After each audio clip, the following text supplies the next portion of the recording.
All right, Graham. So when her answer to this was so mind-boggling to me, she said, "That's not my language. That's not the way I speak. That's not how I organize." Sounds to me like she has a problem with his tactics. She doesn't think that's an effective way to get his message across. She did not say anything about the ideology that he was espousing.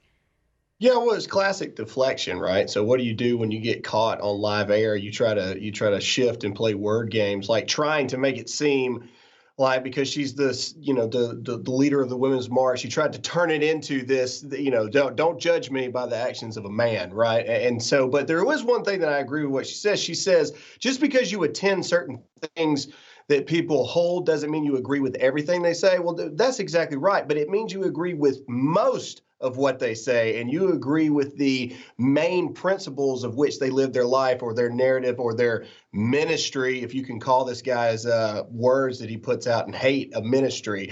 No, you absolutely agree with the main staples of what he believes, which is, death to Israel is one of the main, or Israel or Jews are termites, I believe he likes to say.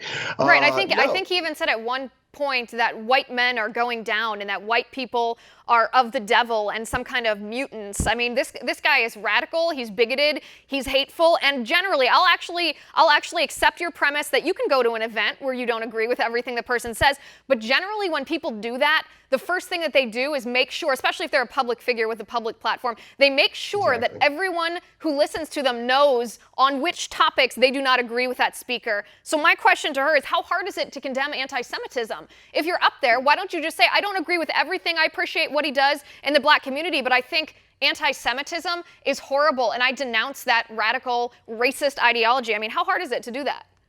Well, it shouldn't be very hard at all, but I'll go even further. Okay, how hard is it to condemn it? How hard is it to just say that you don't support a person that believes such terrible things in general, right? If the roles were reversed and this was President Trump saying these things, I mean, the whole world would burn down in this type of situation. Or if any Republican came to a defense of statements like death to Israel, Jews are termites, white men are going down or of the devil, it further goes to show that when the narrative doesn't support what they want or the narrative does support what they want, they change their direction to make it seem like, oh, it's no big deal. Yeah, I was there. Sure, I was there, but I don't agree with everything this person says. Yeah, we're friends and we hang out, and we have dinner with each other, and we take pictures, but we don't know each But other all the way. how could you possibly think we have anything in common even though we're best No, I friends? have nothing in common with this person. Yeah, Well, yeah, and we just hang out.